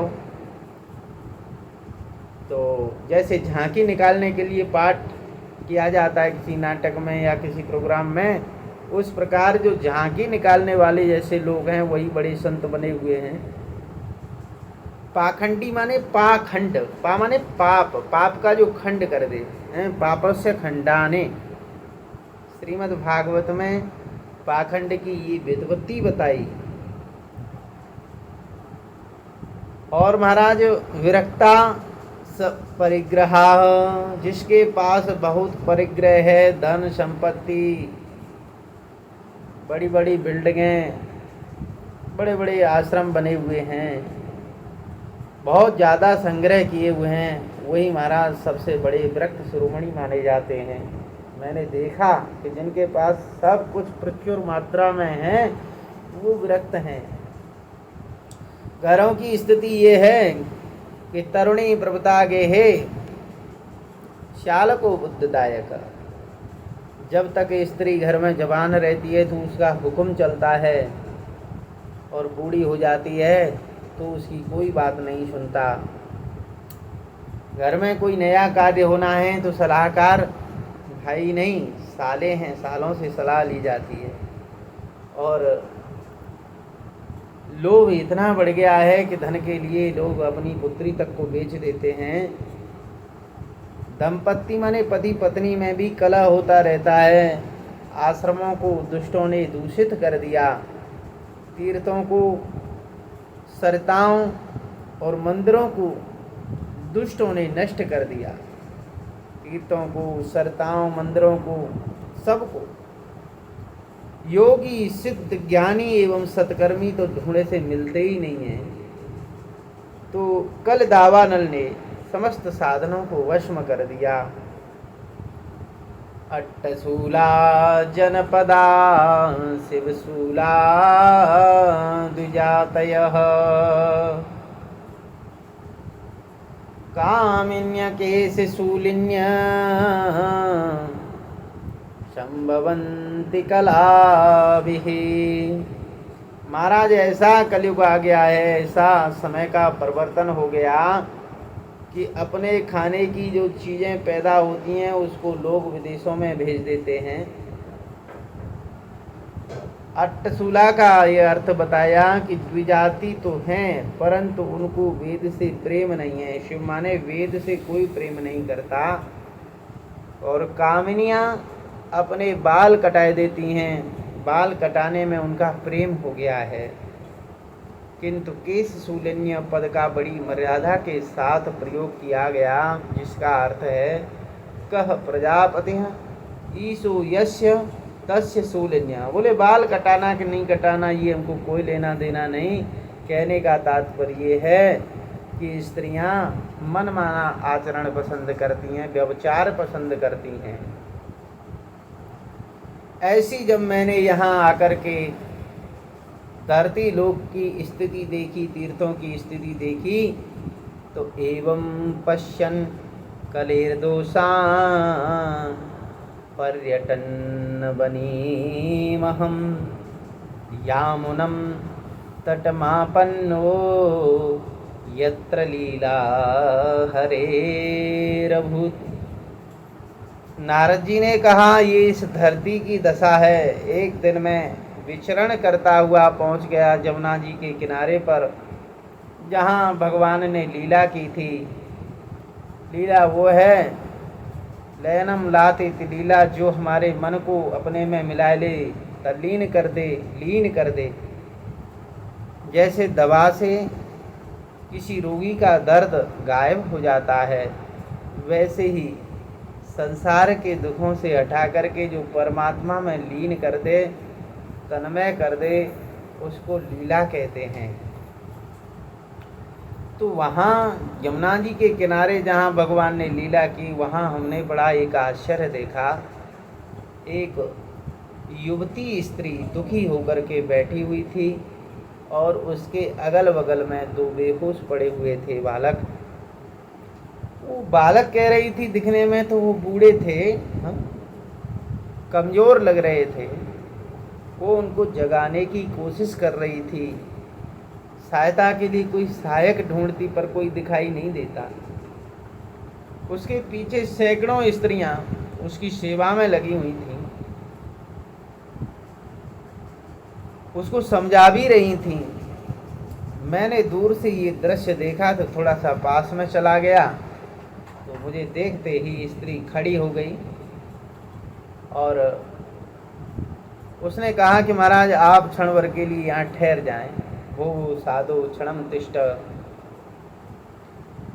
क्षण भर के लिए ठहर जाएं। मैंने कहा क्या होगा? बोले कि आपके दर्शन से हमारा जो पाप है ना वो मिट जाएगा। संत दरस जिमें पात कट रही, दर्शनम तब लोकस्य सर्वथा घरम परम। बोले कि संतों का दर्शन करने से, भक्तों का दर्शन करने से पाप समूल नष्ट हो जाता है। जैसे भगवान शंकर सृष्टि का प्रलय कर देते हैं, उसी प्रकार संतों का दर्शन है। किंतु शंकर जी सृष्टि का प्रलय तो कर देते हैं, लेकिन पाप और पुण्य का प्रलय नहीं करते। फिर बाद में और सृष्टि होती है। जब तत्व ज्ञान होगा तो पाप पुण्य बाधित होंगे। शंकर जी तो केवल थोड़ी देर के लिए रोग को शांत कर देते हैं, परंतु आपका दर्शन कभी न मरने वालों को भी मार डालता है। अगहरम परम न हन्यते इति अग न हन्यते भोगम बिना, भोग के बिना जिसकी मृत्यु नहीं होती है उस अग को भी आप मार देते हो। ऐसा आपके दर्शनों का पुण्य है। आप कुछ ऐसी दया करें महात्मा जी, जिससे कि ये हमारा दुख भी मिट जाए। तो नारद जी महाराज बोले कि मैंने उससे पूछा कि देवी ये बताओ कि तुम कौन हो और ये समस्त स्त्रियां कौन हैं, हाँ? और ये और बात बताओ कि तुमको दुख किस बात का है। तो उसने बताया कि अहम भक्ति ख्याता, मेरा नाम महाराज भक्ति है। ये मेरे दोनों बेटे हैं, जिनमें एक ज्ञान है और एक वैराग्य है। बोले कि बात क्या है। बोले समय का फेर है, देखो ये जर्जर हो गए, बूढ़े हो गए हैं। वृत्ति के रूप में जो वस्तु रहती है उस पर समय का प्रभाव पड़ता है। वो जवान भी होती है, बूढ़ी भी होती है। महाराज ज्ञान लोग धारण तो करते हैं, लेकिन ज्ञान के साथ वैराग्य को स्वीकार नहीं करते, भक्ति को स्वीकार नहीं करते, तो ज्ञान बूढ़ा है। बिना ज्ञान भक्ति के वैराग्य भी बूढ़ा है, और ज्ञान और वैराग्य के बिना भक्ति भी अधूरी है। इसलिए अभी ये तीनों सुखी नहीं है। उस देवी ने बताया कि महाराज ये जो स्त्रियां हैं ये गंगा आदि नदियां हैं, जो मनुष्य के ज्ञान वैराग्य को बढ़ाने के लिए हमेशा आगे बढ़ रही हैं, परंतु फिर भी कल्याण नहीं हो रहा है। और मेरी स्थिति तो ये है कि मैं आचार्यों के द्वारा दक्षिण देश में तो प्रकट हुई, कर्नाटक में बड़ी हुई, और महाराष्ट्र में मैं प्रकट हुई। समय समय पर वहाँ भी बड़े बड़े संत प्रकट होते हैं। गुजरात में आकर के मैं जीर्ण शीर्ण हो गई। गुर्जर में जो पाखंड है वे मेरे अंगों को खंड खंड कर रहे थे, इसलिए मैं वहाँ से चली आई। जब मनुष्य समग्र धर्म या समग्र भक्ति को लेकर के नहीं चलता, समग्र माने सब प्रकार की जो समदृष्टि वाली भक्ति होती है, केवल एक अंग को ही पकड़ ले और दूसरे अंग को छोड़ दे, तो बताओ छोड़ने वाले अंग को क्षति पहुंचेगी कि नहीं पहुंचेगी। भाई हम इस हाथ को ही एक्सरसाइज व्यायाम करें और इस हाथ को शांत रखें, इससे कुछ ना करें, तो थोड़े समय बाद ये हाथ जो है क्षतिग्रस्त हो जाएगा, खराब बेकार हो जाएगा। जैसे कोई अहिंसा को तो ले ले, अहिंसा का व्रत तो धारण कर ले, परंतु स्नान आदि को छोड़ दे, तो स्नान के द्वारा जो शरीर में स्वच्छता आती है, सद्भाव उत्पन्न होता है, उसकी हानि तो होगी कि नहीं होगी। परलोक को पुनः जन्म को तो मान ले, परंतु यज्ञादि रूपी साधनों को न माने। शास्त्र की एक बात को तो मान रहा है, लेकिन दूसरी बात को नहीं मान रहा है। भाई जैसा साध्य होता है वैसा ही साधन होता है। एक अंग को स्वीकार करके दूसरे अंग को जब छोड़ देते हैं तो परेशानी होती है। पाखंडियों ने उसके अंग का खंडन कर दिया, मैं दुर्बल हो गई, मेरे पुत्र मंद हो गए। यहाँ वृंदावन में आई तो मैं फिर से सुंदरी हो गई, युवती हो गई, परंतु मेरे ये पुत्र ज्यों के त्यों पड़े हुए हैं। महाराज अब आप ही बताइए, माँ जवान हो, बेटा बूढ़े हों, कितनी आश्चर्य की बात है। वृंदावन में भक्ति युवती हैं, परंतु उसके पुत्र ज्ञान और वैराग्य बूढ़े हैं। ये तीनों एक साथ ही रहते हैं। जहाँ ज्ञान और वैराग्य है वहाँ भक्ति, जहाँ भक्ति वहाँ ज्ञान वैराग्य। तो तीनों कभी अलग अलग नहीं रहते। अगर ये तीनों अलग अलग रहेंगे तो किसी की भी पूर्ति नहीं होगी और शांति नहीं मिलेगी, अशांति बनी रहेगी। यदि भगवताकार वृत्ति नहीं होगी तो राग द्वेष वृत्ति में आ जाएंगे।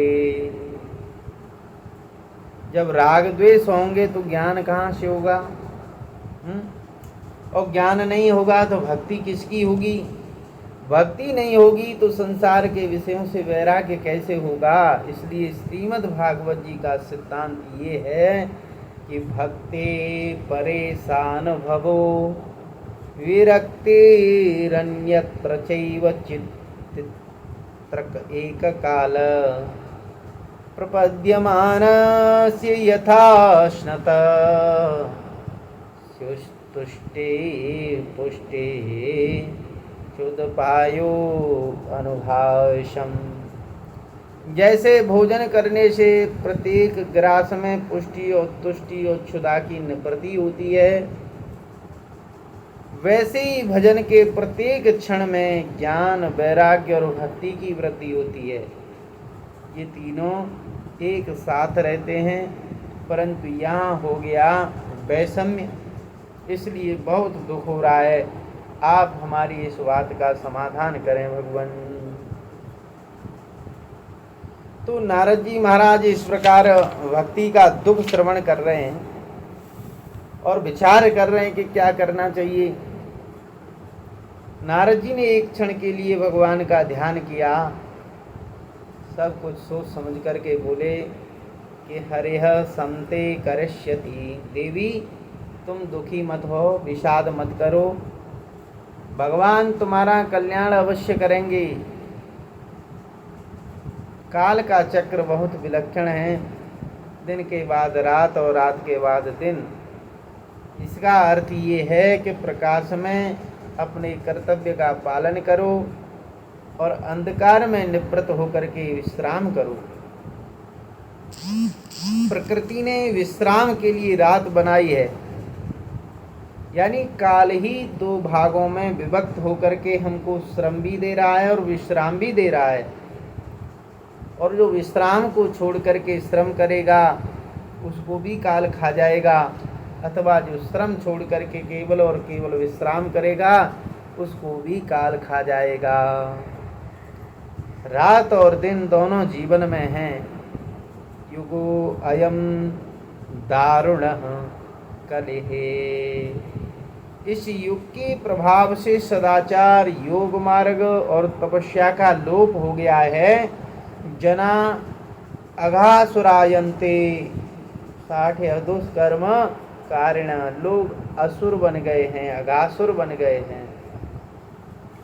जैसे अघासुर निर्दोष गोप ग्वालों को, गौवत्सों को निगल जाता है, वैसे ही आज लोग भले मनुष्य के साथ भी बुरा बर्ताव करते हैं।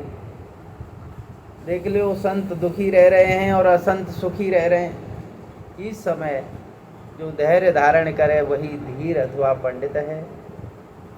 यमेन व्यथयन्ते एते पुरुषम पुरुषर्षभ सम दुख सुखम धीरम समृत्वाय कल्पते।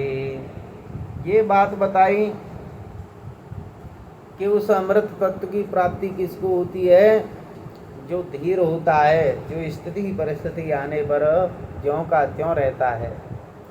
धरती देखने योग्य नहीं रही, मंगल का कहीं भी दर्शन नहीं हो रहा और तुम्हारा भी कोई दर्शन नहीं कर रहा है।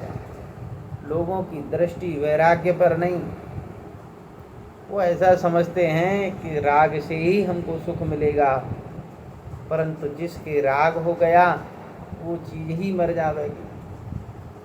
भाई राग भी हमेशा थोड़े ही रहेगा, तुम ही को दूर जाना पड़ेगा। राग से हमेशा सुख कैसे मिल सकता है, ये विचार करते रहना चाहिए। अच्छा बताइए, है कोई ऐसा व्यक्ति जो 24 घंटे अपने जीवन में द्वेष ही द्वेष रखे, शत्रु को याद रखे? स्वयं मर जाएगा महाराज। ये सब आग मापाई हैं, बदलने वाली चीज़ हैं। लोग भक्ति ज्ञान और वैराग्य की उपयोगिता को नहीं समझ पा रहे हैं। ये भी काल का ही प्रभाव है, इस युग का ही प्रभाव है। और देवी वृंदावन तो बहुत अच्छी जगह है, परंतु यहाँ भी भक्ति के तो ग्राहक बहुत हैं, लेकिन ज्ञान और वैराग्य के नहीं। और यहाँ कोई कोई तो वैराग्य को भक्ति का आभूषण मानते हैं, लेकिन बताइए बिना आभूषण के भी तो सौंदर्य रहता ही है ना। कोई वैराग्य को भक्ति की आंख मानते हैं, तो नेत्र मानते हैं, हाँ, उसके बिना तो भक्ति अंधी हो जाएगी। बताइए, कोई कोई वैराग्य को भक्ति का फल मानते हैं। तो शास्त्र में पुत्र रूप से भक्ति का वर्णन है। पुत्र माने भक्ति का फल। श्रीमद् भागवत का दृष्टिकोण है कि ज्ञान वैराग्य भक्ति के आभूषण नहीं, भक्ति के अंग भी नहीं, ये तो भक्ति के फल हैं। फल का अर्थ ये है कि भगवताकार वृत्ति करने से प्रपंच के प्रति वैराग्य हो जाएगा, और जिसकी भक्ति करेंगे उसके स्वरूप का ज्ञान यानी बोध हो जाएगा। भजनीय के स्वरूप का बोध कराती है, अन्य से वैराग्य कराती है। ये भागवत की दृष्टि से भक्ति का स्वरूप है। इसलिए ज्ञान और वैराग्य नेति नेति के द्वारा निषेध तथा अहम ब्रह्मास्मि के द्वारा प्रत्येक चैतन्य भिन्न ब्रह्म का अनुभव करते हैं। ये दोनों भक्ति के पुत्र हैं, फल हैं भक्ति के। भक्ति संपूर्ण वेद शास्त्रों के साथ समन्वित है। इनको भी कुछ आत्म सुख आ रहा है और इसलिए सो रहे हैं। भक्ति ने कहा कि राम राम बाबा, ये बताइए कि राजा परीक्षित ने कलयुग की स्थापना क्यों की थी? क्योंकि सभी वस्तुएं सार रहित हो गईं। कलयुग के आते ही समस्त सार निकल गया। लगता है हमें तो ऐसा लगता है कि भगवान के अंदर भी अब करुणा नहीं रही, दया दाक्षिण्य नहीं रहा, तभी वे इतना अधर्म देख रहे हैं। और मेरे मन में संशय है और आपसे इसलिए पूछा है। आपकी बात सुनकर के हमको बड़ा सुख मिल रहा है, आनंद मिल रहा है। देखो, ये भक्ति का उद्देश्य न तो परीक्षित में दोष दर्शन करना है, न भगवान में दोष अर्पण करना है। भक्ति का उद्देश्य तो दूसरों के मन में होने वाली शंका का निराकरण करना है। इसलिए वो प्रश्न कर रही है। तो नारद जी ने कहा कि देवी, तुमने जो पूछा है उसका उत्तर अब तुम प्रेम से सुनो। जब भगवान श्री कृष्ण धरती से अपनी लीला स्मरण करके अंतर्धान हो गए, तो संपूर्ण साधनों में बाधा डालने वाला ये कलयुग आ गया। और राजा परीक्षित ने दिग्विजय में उसको दीन देख करके शरणागत के रूप में स्वीकार कर लिया। भगवान को कलयुग से कोई डर नहीं है। ऐसे ऐसे कलयुग तो उनके संकल्प की कला में कितने ही आते और जाते रहते हैं। राजा परीक्षित ने तो शरणागत संरक्षण धर्म को प्रकट कर दिया कि शरण में आए हुए की रक्षा करनी चाहिए, हमारा धर्म है। दोषो यद्यपि तस्य स्यात् सतामेत गर्हित। इसका अर्थ बताया कि शरणागत, शरण में आने वाला दोषी भी हो तो उसको स्वीकार कर लो, क्योंकि भगवान के भरोसे से उन्हें कोई डर नहीं। वे तो सारंग सार्वभौम। जैसे हंस दूध को पी लेता है, जल को छोड़ देता है, उसी प्रकार गुणग्राही थे। अच्छा, एक महान गुण क्या देखा? यत् फलं नास्ति तपसा न योगेन समाधिना तत्फलं लभते सम्यक कलौ केशव कीर्तनात्। परीक्षित महाराज ने कलयुग में एक महान गुण देखा कि तपस्या से, योग से, समाधि से जिस फल की प्राप्ति नहीं होती, वो फल कलयुग में केवल भगवान के नाम से मिल जाता है। बस यही एक गुण कलयुग में है, अन्यथा ये तो बिल्कुल नीरस है, क्योंकि इसमें कुकर्माचरण से वस्तु का सार चला जाता है। जैसे चावल निकाल लेने पर भूसी होती है ना, वैसे ही स्थिति वस्तुओं की हो जाती है। बड़े बड़े विद्वानों ने तो भागवत कथा की कीमत तय कर दी कि इतना हमको दोगे तो तुमको हम भागवत की कथा सुनाए देंगे। इस तरह जब भागवत कथा का मूल्यांकन हो गया तो कथा ने कहा कि ये तो हमारा अपमान करते हैं, और फिर कथा का सार भी निकल करके चला गया। अगर आप कभी हीरा खरीदने लगे तो समझें कि असली हीरा होता तो सस्ते में थोड़े ही मिलता। सस्ता हीरा तो वही मिलेगा जो चोरी का होगा अथवा नकली होगा। तो कथा सार उसके ऐसे वक्ताओं की वजह से चला गया। तीर्थों का सार वहाँ रहने वाले नास्तिकों और नारकीय रौरवी लोगों के कारण चला गया।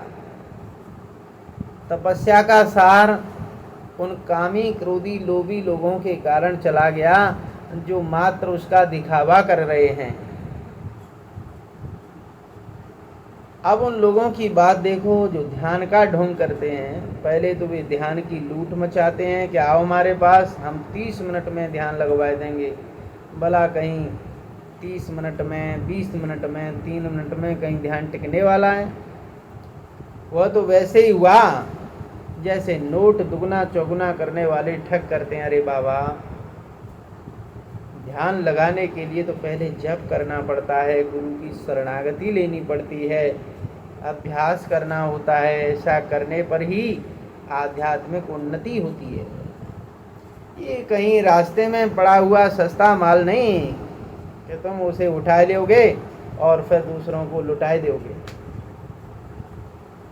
लोग ऐसे हो गए हैं कि उनका मन बस में नहीं है, लोभ भरा हुआ है, दंभ पाखंड ही उनको अच्छा लगता है, शास्त्र का अभ्यास नहीं। और वो इतना भी नहीं जानते कि ध्यान का मतलब क्या होता है। किसी ने नस दबाई दी तो कहने लगे कि बस लग गया ध्यान। किसी ने उनकी आंख बंद कर दी और सामने आंख बंद करके बिजली की रोशनी इतनी तेज खोल दी और कहने लगा हमारा ध्यान तो लग गया। अब रही बात पंडितों की, तो पंडितास्तु कलत्रेण रमनते। महाराज, बुरे मानने की बात नहीं है। भागवत जी में लिखा कि वो तो भैंसों की तरह बच्चे पैदा करने में बहुत दक्ष हैं, परंतु मुक्ति के साधन में वो दक्ष नहीं है। दक्ष माने योग्य हैं। मुक्ति का साधन क्या है वही उनको पता नहीं। संप्रदाय प्रसर गुरु परंपरा से जो वैष्णवता आती है वो देखने में कहीं मिलती नहीं। यदि कोई कहे कि भगवान ये सब क्यों देख रहे हैं, तो ये सब समय का धर्म है, इसलिए भगवान साथ रह कर के भी सब सहन कर रहे हैं। कभी कभी गंदी जगह में बच्चा गिर पड़ता है, रोने लगता है और माँ बिल्कुल पास खड़ी रहती है, उठाती ही नहीं। कोई उसको देखे तो यही कहेगा कि बड़ी क्रूर है, बालक गिर गया है फिर भी नहीं उठा रही है, उसके रोने पर भी नहीं उठा रही है, इसका हृदय बड़ा कठोर है, ये माँ बनने लायक नहीं है। लेकिन माँ कहती है कि भाई देखो, कठोर मैं तुमको दिख रही हूँ, लेकिन तुम्हारा कहने से क्या होगा। मैं ये चाहती हूँ कि मेरा बच्चा जरा अपने आप भी उठना सीखे, गिरने पर उसको उठने का अभ्यास होए, गंदगी लग जाए तो अपने हाथ से धोने का अभ्यास करे। यदि ऐसे ही रो रो करके अपना काम करता रहेगा तो इसके अंदर योग्यता कभी नहीं आवेगी। तो अयम तो युग धर्मो ही वर्तते कस्य दूषणम अतस्तु पुंडरीकाक्ष सते निकटे स्थित। ये कलयुग ऐसा है कि इसका कुछ न कुछ रंग सबको लग ही जाता है। भगवान कहते हैं कि भैया 1-2 दिन की बात है, ये आया है तो इसका भी मजा ले लो।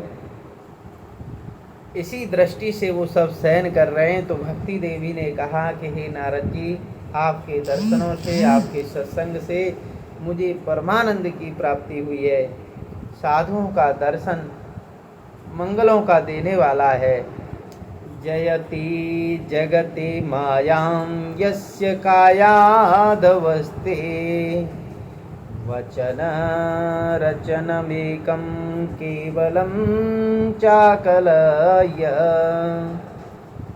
द्रवपदमपि यातो यत्कृपातो द्रवोऽयं सकलकुशलपात्रं ब्रह्मपुत्रं नतास्मि। आपकी एक बात से ही कयादु के पुत्र प्रहलाद माया पर विजय प्राप्त कर गए, ध्रुव जी ध्रुव पद को प्राप्त कर गए। आप तो ब्रह्मा जी के पुत्र हैं, सकल कुशल पात्र हैं। मैं आपको नमस्कार करती हूँ। बोलिए श्री सच्चिदानंद भगवान की जय। बोलिए श्री वृंदावन बिहारी लाल की जय। नारायण।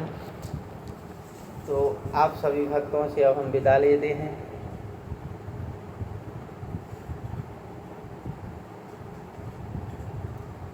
श्री कृष्ण गो